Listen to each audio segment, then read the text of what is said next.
Patrick Inoki, and this is Fools FAQ, a show where I take the internet's most burning questions and give you an answer that make you the smartest person at your next TV dinner. On today's episode, nuking the myths one beep at a time.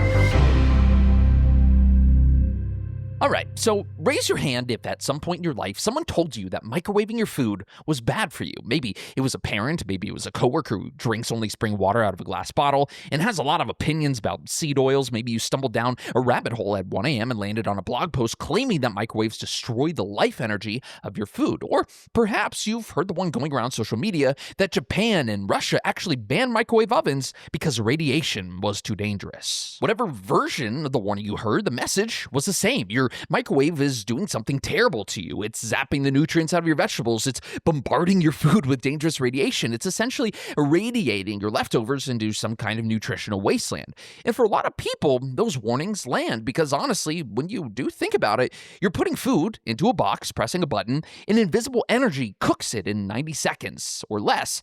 That does sound a little suspicious when you put it that way. The concern has gotten real traction. There's a growing microwave-free movement. People are actually unplugging their microwaves and posting about it online like they've just discovered a government secret. And meanwhile, your microwave just sits there on the counter, spitting that sad plate of leftover pasta in quiet circles, completely unaware of its reputation. So let's actually settle this. Is microwaving your food harmful? Is there any truth to the radiation fear? And are there genuinely legitimate concerns worth knowing about? Because the answer, like most things in science in these episodes, is not a flat yes or no. It's way more interesting than that. Now, before we get into the science, here's the thing. Questions like this one are exactly why Fools FAQ exists, because the real answer is usually buried under layers of misinformation. Most people never actually get past a scary headline. So if you want to support the show that keeps digging deeper, head over to our Patreon. For $4 a month, every episode is ad-free. No interruptions, guys, just a story. You step up to a higher tier, and you'll unlock bonus episodes that never hit the main feed, extra episodes. Also, the ability to vote on which question I cover next, and the chance to submit your own listener questions that I'll answer right here on the show. The link is in the description. I greatly appreciate it. Okay, now that admin is out of the way, let's talk about what a microwave actually is, because most people have no idea. So the story starts in 1945, and it starts with a melted candy bar. A self-taught engineer named Percy Spencer was working at Raighne, a defense contractor during World War II. Spencer was the kind of guy who had no formal education past grammar school, but was so brilliant that every physicist in the country apparently respected him. He'd essentially taught himself calculus, trigonometry, chemistry, and physics while standing watch at night in the Navy. By the time the war rolled around, he was one of the leading experts in radar technology in the entire country. Now, one day in 1945, Spencer was standing near an active radar device, specifically a magnetron, which is a tube that generates powerful microwave signals used in radar systems. And he noticed something strange. The chocolate bar in his pocket had completely melted, not from body heat, not from a heat source nearby, from the microwaves coming off the magnetron. Now, most people would have just been annoyed that chocolate just melted in their jeans, but Spencer was curious, so he pointed the magnetron at some popcorn kernels. And guess what? They popped all over the lab. He then tried an egg, and the egg cooked so rapidly from the inside out that it exploded right in the face of one of his coworkers who had leaned in to take a look, which is honestly one of the funniest footnotes in the history of science. And so Raytheon filed a patent for microwave cooking on October 8th, 1945. The first commercial microwave was called the Raighne, and it was unveiled in 1947. It stood nearly 6 feet tall, weighed about 750 pounds, and cost around $5,000, which is roughly $72,000 in today's money. Needless to say, it was not flying off the shelves at the local appliance store. It was mostly bought by restaurants and hospitals. It wasn't until 1967, 20 years later, that Raytheon, through their Amana brand, released a countertop model priced at $495. That's like $500. Not $4. And anyways, you get it. That's when the microwave started showing up in homes. And by the time the 1970s hit and frozen dinners became a cultural staple, the microwave went from novelty to necessity. Today, according to the U.S. Energy Information Administration, microwaves are present in 96% of American households. That is a staggering number. And yet, despite living with them for decades, a whole lot of people are still convinced they're dangerous. So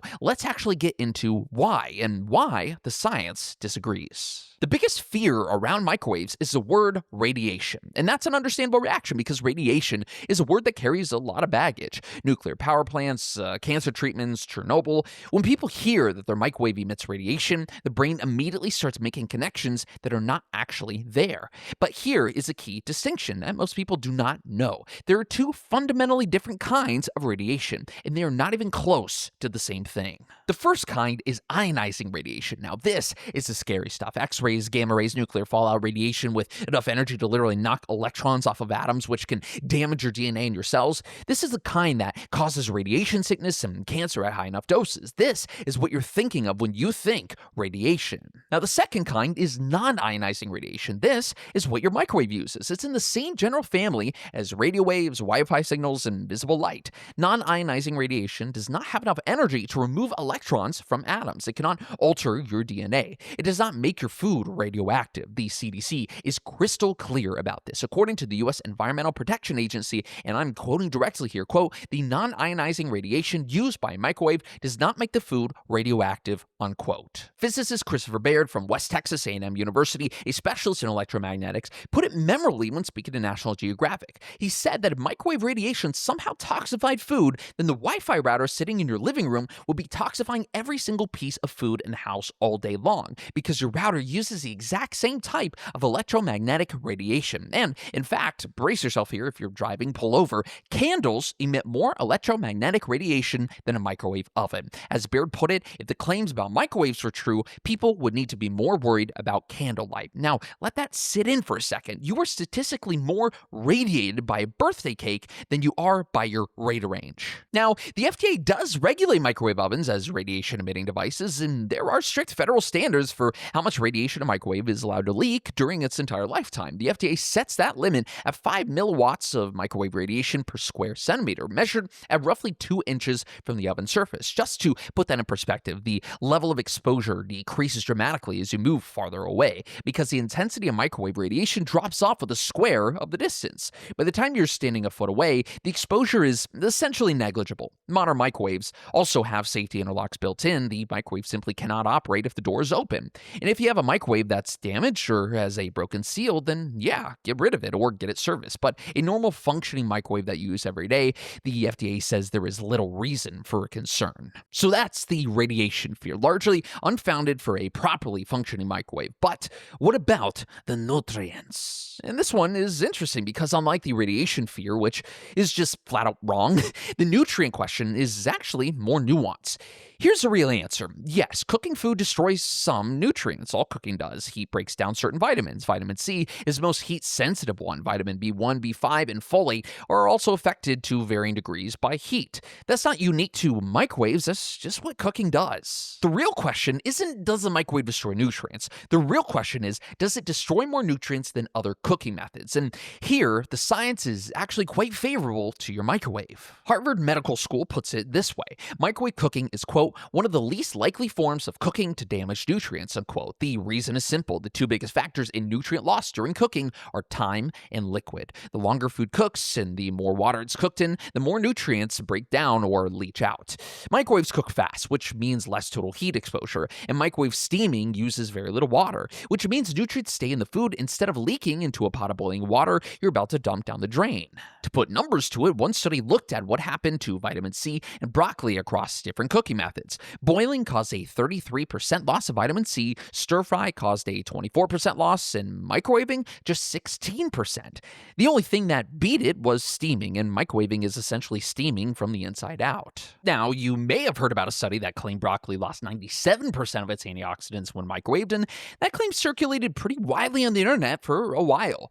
Columbia University's health team actually tracked that one down, and the key detail, in that particular study, the broccoli was submerged in a large amount of water. It wasn't the microwave that nuked the antioxidants, it was the water. When the same experiment was done in the microwave with little to no water, antioxidant loss was dramatically lower. The context mattered, the microwave was innocent. So if the microwave itself is off the hook, is there anything genuinely worth being careful about? Well, actually, yes, and it has nothing to do with the microwave. It has to do with what you put it in, specifically plastic. When you heat food in a plastic container, even when labeled microwave safe, there is legitimate and growing concern about chemicals migrating into your food. The two big ones are BPA and phthalates. BPA is added to hard, clear plastics. Phthalates are added to make plastic soft and flexible. Both are considered endocrine disruptors, meaning they can mimic human hormones in ways that researchers are still studying. When plastic is exposed to heat, those chemicals aren't chemically locked in, they can migrate into your food. Now, the FDA's position on this has been that the amounts that migrate are small, 100 to 1,000 times less per pound of body weight than what has been shown to cause harm in lab animals. But a 2023 study published in the journal Environmental Science and Technology found that in just 3 minutes of microwave exposure, some plastic containers release up to 4.22 million microplastic particles per square centimeter. That's not a number that lets you feel totally comfortable. And Harvard Health puts it simply, if you're concerned about plastics in the microwave, just transfer your food to glass or ceramic before. But quite honestly, there's not really anything to worry about. I mean, Harvard Health puts it simply. If you're really concerned about plastics in the microwave, just transfer your food to glass or ceramic before heating. That's it. That's a whole fix. Glass doesn't leach anything, ceramic doesn't leach anything, and it doesn't change how well your microwave heats the food. So if there is one practical takeaway from this episode, it's that. The microwave, fine. The to-go container from your Thai restaurant, maybe pour that into a bowl first. And just to close the loop on a couple of the myths that have been floated around, no, Japan did not ban microwave ovens. No, Russia did not ban microwave ovens. The International Microwave Power Institute explicitly addressed these claims, which spread on social media as part of the microwave-free movement. There is no evidence of such bans. None. They went viral, they got shared thousands of times, and they're simply not true. Also, microwaving food does not make it radioactive. The EPA says so. The FDA says so. Every physicist who has weighed in on this says so. Non-ionizing radiation just simply does not work that way. Full stop. And so here is where we land. Microwaving your food is not harmful. The radiation produced by microwave is the same family as radio waves and Wi-Fi. It heats water molecules, it doesn't alter your DNA, and it does not make your food radioactive. The microwave actually does a better job of preserving nutrients than boiling because it cooks faster and uses less water. The scary studies you've seen cited online tend to fall apart when you look at the actual methodology. And the entire microwave ban story is internet folklore with no basis in reality. The only thing worth genuinely paying attention to is what container you're heating in. Skip the plastic when possible. If you can, go with glass or ceramic, and you've handled the only real evidence-backed concern in this entire conversation. The microwave was invented by a self-taught genius from a chocolate bar accident in 1945. It has been in your kitchen for decades. It cooks your leftover pizza in 45 seconds, and science says it's completely fine. And your Wi-Fi router poses roughly the same electromagnetic threat, and so if you really are worried about your microwave, maybe, just maybe, also unplug your router. And then let me know how that's working out for you. Thanks for listening to Fools FAQ. If you learned something that'll make you more interesting at your next dinner party, 2 things to keep the show in the air. First, a quick rating and review wherever you're listening. It's the single best way for other curious people to find us, 30 seconds max. The second is to check out our Patreon, $4 a month, and you get every episode ad-free, and you keep the engine running. Higher tiers unlock bonus Patreon-only episodes, the ability to vote on which myth I cover next, and the chance to submit listener questions I'll answer right here on the show. Music by the mysterious Breakmaster Cylinder, and as always, stay curious.